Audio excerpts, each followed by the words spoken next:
Good morning class. हम BSc third year की molecular spectroscopy पढ़ रहे थे, जिसमें हमने आपको लाइंस और बैंड के बारे में बताया, लाइन स्पेक्ट्रा और बैंड स्पेक्ट्रा। ठीक, आज का टॉपिक है रिजॉल्विंग पावर। क्या होता है रिजॉल्विंग पावर? किसी भी स्पेक्ट्रोमीटर की ability to distinguish between absorption band are very close to spectro lines. मैंने क्या बोला कि किसी भी स्पेक्ट्रोमीटर की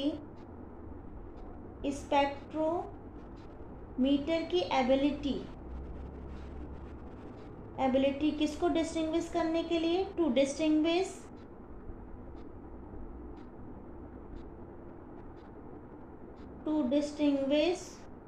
between absorption band are very close to spectroline,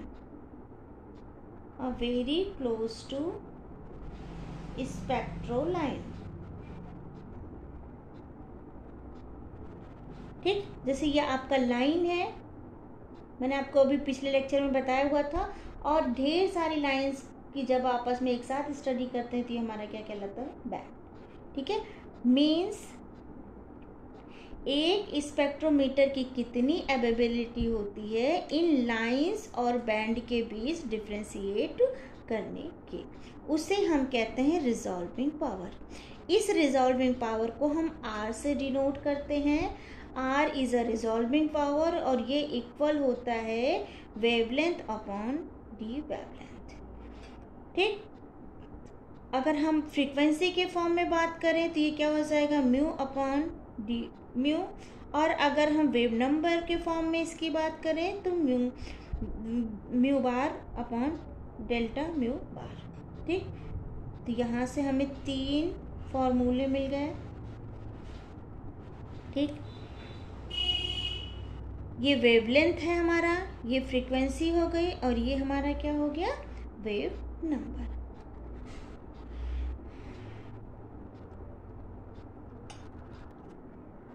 अब आता है आपका टाइप्स ऑफ मॉलिक्यूलर एनर्जी। इसको बॉर्न ओपेनियर ने दिया था, इसको बोलते हैं, नेक्स्ट टॉपिक है हमारा टाइप्स ऑफ मॉलिक्यूलर एनर्जी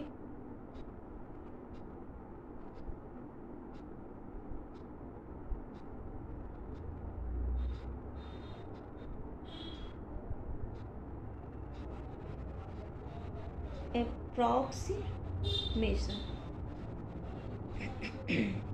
ठीक है, यहाँ पे 4 different types of energies presented by molecules 4 तरह के एनर्जी लेवल्स को प्रेजेंट करता है। सबसे पहला आता है आपका इलेक्ट्रॉनिक एनर्जी।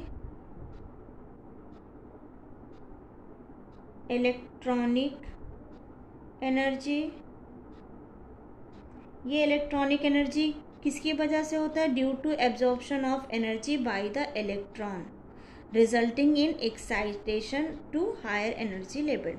इलेक्ट्रॉनिक एनर्जी कहाँ से कहाँ तक होती है? एक एनर्जी लेवल से दूसरे एनर्जी लेवल पे। ठीक है, यहाँ पे क्या करता है? इलेक्ट्रॉन क्या करता है? एनर्जी को एब्जॉर्व करता है और लोअर टू हायर में चला जाता है। इसको बोलते हैं इलेक्ट्रॉनिक एनर्जी। ये सबसे बड़ी होती है।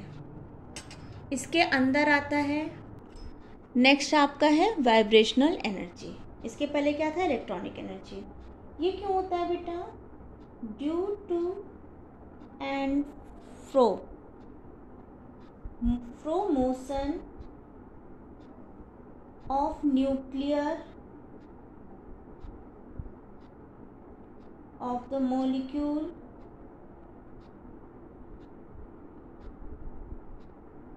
without allowing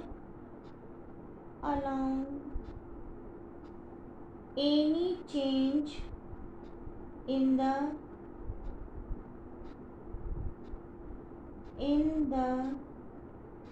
center of gravity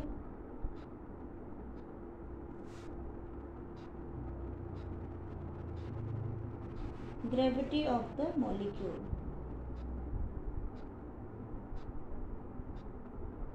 ठीक। अब वाइब्रेशनल एनर्जी के अंदर जो थर्ड वाला लेवल आता है वो आपका होता है रोटेशनल एनर्जी। ये किसकी वजह से होता है? Rotational energy due to rotation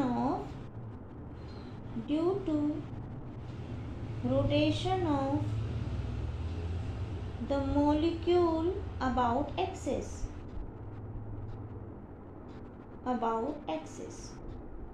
molecules के अपने एक्सिस के रोटेशन के कारण होता है। ये किसके होता है? perpendicular to the internuclear axis।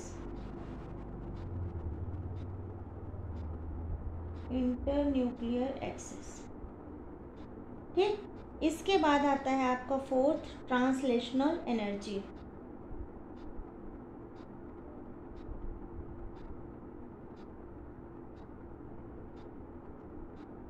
ये किसकी वजह से होता है? मोशन ड्यू टू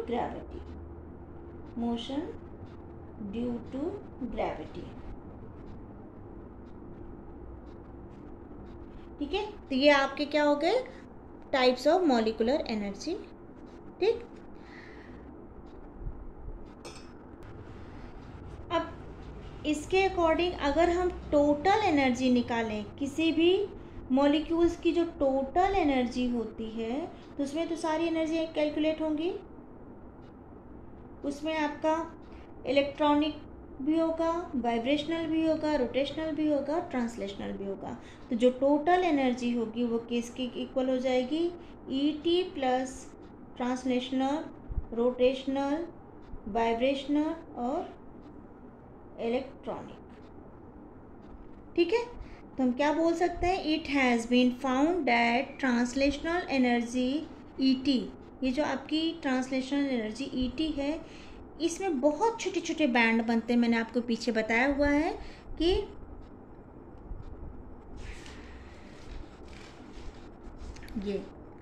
ये जो ट्रांसलेशन होते हैं इतने छोटे छोटे बैंड होते हैं कि इनको हम जनरली क्या कर देते हैं? नेगलेक्ट कर देते हैं। तो यहाँ से इसको अगर हम नेगलेक्ट करें तो हमारे पास क्या हो जाएंगे? E is equal to rotational plus vibrational plus electronic energy level. तो ये हो गया हमारा टाइप्स ऑफ मॉलिक्यूलर एनर्जी। अब आता है next topic, types of molecular spectra. इनकी वजह से जो स्पेक्ट्रा फॉर्म होते हैं, टाइप ऑफ मॉलिक्यूलर स्पेक्ट्रा। ठीक है, अब अगर एनर्जी लेवल की बात करें तो सबसे ज़्यादा एनर्जी किसकी होगी? मैंने आपको बताया था इलेक्ट्रॉनिक लेवल की एनर्जी सबसे ज़्यादा होगी, उससे कम वाइब्रेशनल की होगी, उससे कम आपकी रोटेशनल की होगी और सबसे कम आपकी ट्रांसलेशनल एनर्जी होगी।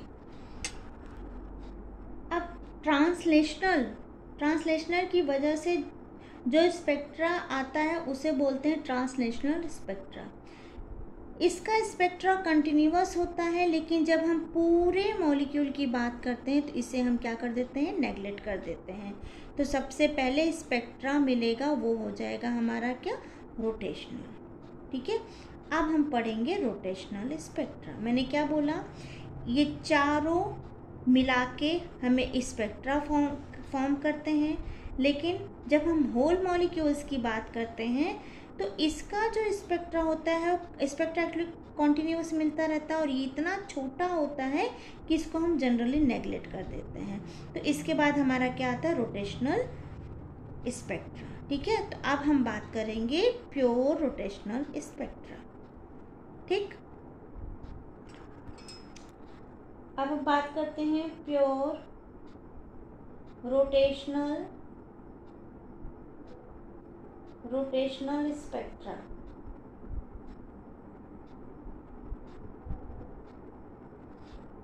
इसे माइक्रोवेव स्पेक्ट्रा भी कहते हैं। ठीक है, क्योंकि ये आता है due to rotation of molecule perpendicular to the axis. ठीक है, इसको हम क्या बोलते हैं? माइक्रोवेव स्पेक्ट्रा भी बोलते हैं। माइक्रोवेव स्पेक्ट्रा कहा जाता है और ये आता क्यों है? Due to rotation due to rotation of molecules perpendicular to axis. ठीक है। अब जो रोटेशनल स्पेक्ट्रा होता है उसे हम जनरली फार इंफ्रारेड रीजन या फिर माइक्रोवेव रीजन में पढ़ते हैं। इसको किसके अंदर पढ़ते हैं जनरली? फार इंफ्रारेड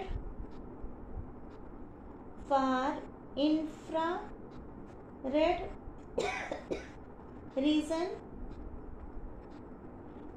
या फिर इसको हम माइक्रोवेव रीजन के अंदर पढ़ते हैं, रीजन के अंदर पढ़ते हैं। ठीक है। इसके लिए वेव नंबर की जो वैल्यू आती है वो कितनी आती है? ये आती है 1 से लेके 100 सेंटीमीटर इनवर्स। रोटेशनल की बात कौन सा स्पेक्ट्रा आता है आपका? वाइब्रेशनल की अगर हम बात करें, रोटेशनल स्पेक्ट्रा, देखो हमने वाइब्रेशनल स्पेक्ट्रा तो पढ़ेंगे लेकिन वाइब्रेशनल के अंदर क्या आ रहा था आपका? रोटेशनल। ठीक है। तो हम बोलेंगे इसको रोटेशनल स्पेक्ट्रा। अब स्पेक्ट्रा उसमें मर्ज होती जाएंगी ना, पहले रोटेशनल था, प्योर था, कोई और इसके अंदर स्पेक्ट्रा नहीं था। रोटेशनल के अंदर क्या आता है आपका? वाइब्रेशनल। ठीक है। वाइब्रेशनल के अंदर रोटेशनल आता है। ठीक है। देखो वाइब्रेशनल से पहले रोटेशन होते ही हैं, ये हमने आपको बताया है, इसलिए इस स्पेक्ट्रा को हम क्या बोलते हैं? Vibrational rotational spectra. मीन्स यहाँ ट्रांजिशन एक वाइब्रेशनल लेवल से दूसरे वाइब्रेशनल लेवल तक होगी, उसकी वजह से जो लाइंस आएगी डेट इज वाइब्रेशनल स्पेक्ट्रा। और इसके लिए जो वेव नंबर की वैल्यू होती है ये होती है आपकी 500 to 4000 सेंटीमीटर इनवर्स। ये हमारा किसके अंतर्गत आएगा? इंफ्रारेड रीजन में इसकी स्टडी हम करते हैं, इसलिए इसको हम इंफ्रारेड स्पेक्ट्रा भी बोलते हैं। अब थर्ड आता है आपका इलेक्ट्रॉनिक स्पेक्ट्रा, या फिर इसको हम बैंड स्पेक्ट्रा बोलेंगे, क्योंकि इसके अंतर्गत ट्रांजिशनल, रोटेशनल और वाइब्रेशनल तीनों स्पेक्ट्रा आएंगे। तो इसको हम बोलेंगे इलेक्ट्रॉनिक स्पेक्ट्रा या फिर इसको हम बैंड स्पेक्ट्रा भी बोलेंगे। इसमें ट्रांजिशन होगी एक इलेक्ट्रॉनिक लेवल से दूसरे इलेक्ट्रॉनिक लेवल पे। तो यहाँ हमारा ये जो आता है ये किस किस रीजन में आएगा? ये अल्ट्रावायलेट एंड विजिबल रीजन में इसको हम पढ़ेंगे। ठीक है। इसमें जो वेव नंबर होगा, वेव नंबर अगर हम विजिबल रीजन में देखें, विजिबल रीजन में इसका जो वेव नंबर आएगा वो होगा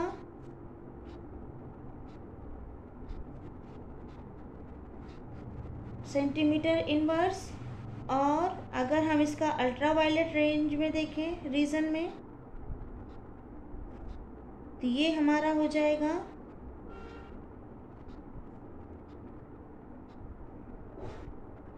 सेंटीमीटर इनवर्स। इसे बैंड स्पेक्ट्रा भी बोलते हैं बिकॉज इलेक्ट्रॉनिक के अंदर क्या है? वाइब्रेशनल, वाइब्रेशनल के अंदर क्या है? रोटेशनल, और रोटेशनल के अंदर क्या है? ट्रांसलेशनल। ठीक। अब इसके बाद नेक्स्ट है आपका ये रोटेशनल स्पेक्ट्रा हो गया, वाइब्रेशनल स्पेक्ट्रा हो गया, ये इलेक्ट्रॉनिक स्पेक्ट्रा हो गया। अब नेक्स्ट है आपका रमन स्पेक्ट्रा। रमन स्पेक्ट्रा